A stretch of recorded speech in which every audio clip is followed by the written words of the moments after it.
का स्वागत है फिर से एक नए वीडियो में। तो इस वीडियो में हम बात करने वाले हैं राजनीतिक विज्ञान की, जो आपकी 12वीं क्लास का सब्जेक्ट है। इसमें हम बात करने वाले हैं महत्वपूर्ण क्वेश्चनों के बारे में, जो आपके यहाँ पे एमपी वाली परीक्षा जो 18 सितंबर से होने वाली है, उसमें कौन कौन से महत्वपूर्ण प्रश्न आ सकते हैं, वो सारी की सारी बात इस वीडियो में करने वाला हूँ। तो वीडियो को आपको लास्ट तक देखना। चैनल पर पहली बार तो चैनल को सब्सक्राइब कर ले। चलो चलते हैं बिना टाइम वेस्ट करते हुए अपने प्रश्नों की, कौन कौन से इसमें प्रश्न पूछे जा सकते हैं।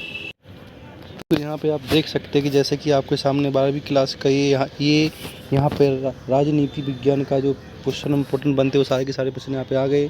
तो हम यहाँ पे प्रश्नों की बात करने वाले हैं, जो 2 नंबर 3 नंबर 4 नंबर जो प्रश्न आते हैं, उन प्रश्नों की यहाँ पे बात करने वाला हूँ।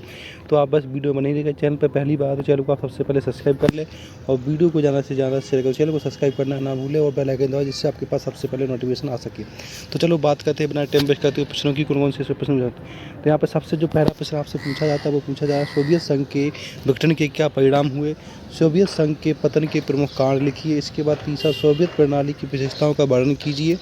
इसके बाद प्रश्न नंबर चौथा, जिसमें शॉक थेरेपी क्या है। शॉक थेरेपी के कोई 3 परिणाम लिखिए। तो इन प्रश्नों को आपको अच्छे से याद कर लेना। जितने प्रश्न बता रहा हूँ सारे के सारे प्रश्न आपकी परीक्षा के लिए इंपॉर्टेंट है। तो इन प्रश्नों को आपको अच्छे से याद कर लेना है, और तभी आपको इन सबको करना है। बिना याद करिए आप इन प्रश्नों को मत करिएगा, ठीक है। सारे के सारे प्रश्न आपके लिए इंपॉर्टेंट हो जाएंगे। तो 4 प्रश्न पूरा कर लेना।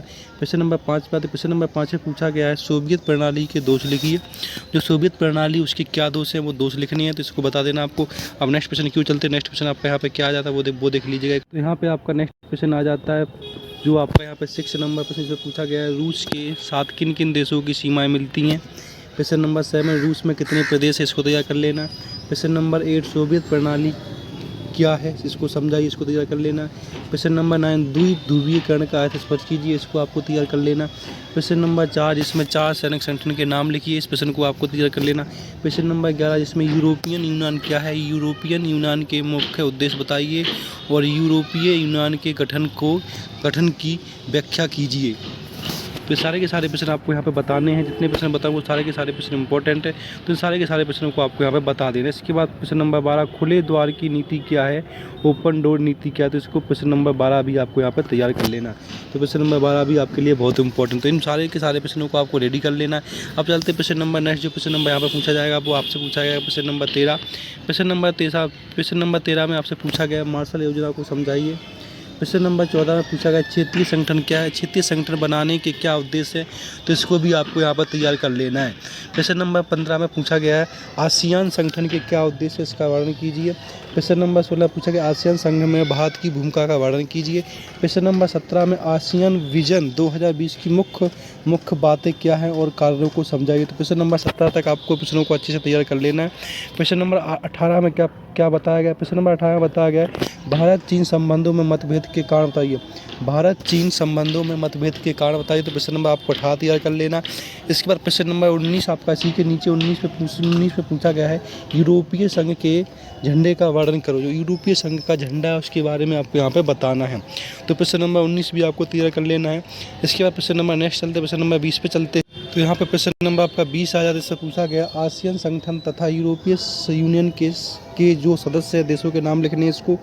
इसके बाद प्रश्न नंबर 21 में ऑपरेशन विजय क्या था। इसके बाद प्रश्न नंबर 22 में कारगिल युद्ध के परिणाम लिखिए, इस प्रश्न को आपको तैयार। प्रश्न नंबर 23 इसमें भारत श्रीलंका के कुछ 4 कारण लिखने हैं। इसके बाद प्रश्न नंबर 24 भारत पाकिस्तान संबंधों की समस्याओं और मतभेद के कारण लिखिए। तो प्रश्न नंबर 24 भी आपको तैयार कर लेना। अच्छे से इनको सारे को याद कर लेना, पेपर में आपके आने ही आने वाले हैं। इसके बाद प्रश्न नंबर 25 से चलते। प्रश्न नंबर 25 से पूछा गया है आपसे दक्षिण एशिया के विभिन्न देशों की राजनीतिक प्रणाली का वर्णन कीजिए। तो प्रश्न नंबर 25 तैयार कर लेना है। इसके बाद प्रश्न नंबर 26 को आपको तैयार कर लेना। प्रश्न नंबर 26 में पूछा गया है दक्षिण एशिया देशों की राजनीतिक प्रणाली स्पष्ट करो। इसके बाद प्रश्न नंबर 27 में दक्षिण एशिया क्षेत्रों की प्रमुख विशेषताएं लिखिए। प्रश्न नंबर 28 से पूछा गया भारत नेपाल संबंधों की व्याख्या कीजिए। तो 29-28 प्रश्न तक आपको सारे के सारे प्रश्न तैयार कर लेने हैं। अब चलते हैं नेक्स्ट प्रश्न की। नेक्स्ट प्रश्न आपसे क्या पूछा गया वो देख लीजिए। नेक्स्ट प्रश्न आपका यहाँ पर आ जाता है 29, जिसमें पूछा गया सार्क के सिद्धांतों को समझाइए। सार्क के सिद्धांतों को समझाइए। जो सार्क है उसके सिद्धांतों को समझाना है। तो प्रश्न नंबर आपके 29 तक हो गए हैं। जो आपके 2, 3, 4 नंबर जो प्रश्न पूछे जाते हैं वो सारे के सारे इंपॉर्टेंट यहाँ पे प्रश्न बता दिए गए हैं। तो इन सारे के सारे प्रश्नों को आपको याद कर लेना है, और चैनल को सब्सक्राइब कर लेना, बेल आइकन दबाना, जिससे आपके पास सबसे पहले नोटिफिकेशन आ सके। अब चलते हैं नेक्स्ट क्वेश्चन की। नेक्स्ट क्वेश्चन आपका यहाँ पे आ जाता है 30 नंबर। तो 30 नंबर प्रश्न में क्या पूछा गया वो देख लीजिएगा अब एक बार। तो इनको आपको अच्छे से पढ़ लेना जितने मैंने प्रश्न बताए हैं, ठीक है। इसके बाद हम चलते हैं 12वीं क्लास की राजनीतिक छात्र के पेपर के बारे में। यहाँ पे आ जाता है आपका। इसके बाद जो आपके यहाँ पर प्रश्न बनते हैं वो प्रश्न 4-5 नंबर वाले प्रश्न बनते हैं। तो इन सारे के सारे प्रश्नों को आपको अच्छे से याद कर लेना, जिसमें आपका ग्लोबल वार्मिंग क्या है, सार्क के सदस्य देशों के नाम लिखिए, सार्क का मूल उद्देश्य क्या है। प्रश्न नंबर 4 में पूछा गया राज्य पुनर्गठन आयोग के अध्यक्ष कौन थे, राज्य पुनर्गठन आयोग को समझाइए। प्रश्न नंबर 5 में भारत विभाजन के प्रमुख कारण लिखिए। तो इन सारे के सारे प्रश्नों को आपको अच्छे से याद कर लेना है, जितने प्रश्न यहाँ पर मैं बता रहा हूँ आपको। इसका प्रश्न नंबर 6 आता है, इसमें राष्ट्र निर्माण की प्रमुख चुनौतियों की व्याख्या कीजिए। तो प्रश्न नंबर आपको 6 भी तैयार कर लेना। प्रश्न नंबर 7 में पूछा गया आपसे कि नियोजन का अर्थ एवं परिभाषाएं बताइए और नियोजन के उद्देश्य लिखिए। नियोजन के क्या उद्देश्य, तो प्रश्न नंबर आपको यहाँ पर 7 तैयार कर लेना। प्रश्न नंबर 8 में पूछा गया है हरित क्रांति क्या है, इसको समझाना है। प्रश्न नंबर 9 में पूछा गया है बॉम्बे प्लान क्या था, इसको आपको समझाना है। प्रश्न नंबर 10 में नीति आयोग क्या है, नीति आयोग का गठन और कार्य की समीक्षा कीजिए। तो प्रश्न नंबर आपको 10वीं यहाँ पर तैयार कर लेना है।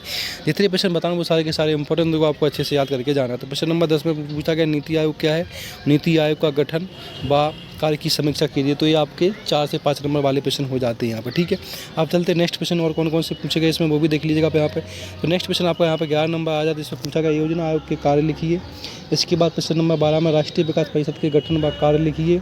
इसके बाद प्रश्न नंबर 13 में विश्व बंधुत्व से क्या तात्पर्य है, तो इसको आपको अच्छे से याद कर लेना है। प्रश्न नंबर 14 में विदेश नीति क्या है, भारत की विदेश नीति के प्रमुख सिद्धांत लिखिए। तो इस प्रश्न को आपको अच्छे से तैयार कर लेना। प्रश्न नंबर 15 में निम्नलिखित पर टिप्पणी लिखनी है। मतलब कि 15 नंबर प्रश्न में बताया गया कि भारत की परमाणु नीति क्या है, इसके बारे में बताना। गुट निरपेक्षा नीति और उसके उद्देश्य क्या है। प्रश्न नंबर 30 में कारगिल संघर्ष क्या है, तो इसको समझा देना आपको। इसके बाद आपका प्रश्न नंबर आ जाता है यहाँ पर 16, जिसमें पूछा गया प्रश्न नंबर 16 में भारत का संयुक्त राष्ट्र संघ में क्या योगदान है। तो और इसके बाद संयुक्त राष्ट्र संघ के प्रमुख उद्देश्य लिखिए। तो इस प्रश्न को भी आपको अच्छे से तैयार कर लेना है। अब प्रश्न नंबर 17 पर चलते। प्रश्न नंबर 17 में क्या पूछा गया उसको एक बार देख लीजिए। तो प्रश्न नंबर 17 में पूछा गया भारत के विदेश नीति का आधार क्या है और भारत की विदेश नीति को प्रभावित करने वाले तत्वों की व्याख्या कीजिए। तो प्रश्न नंबर ये आपका यहाँ पर 17 हो जाता है।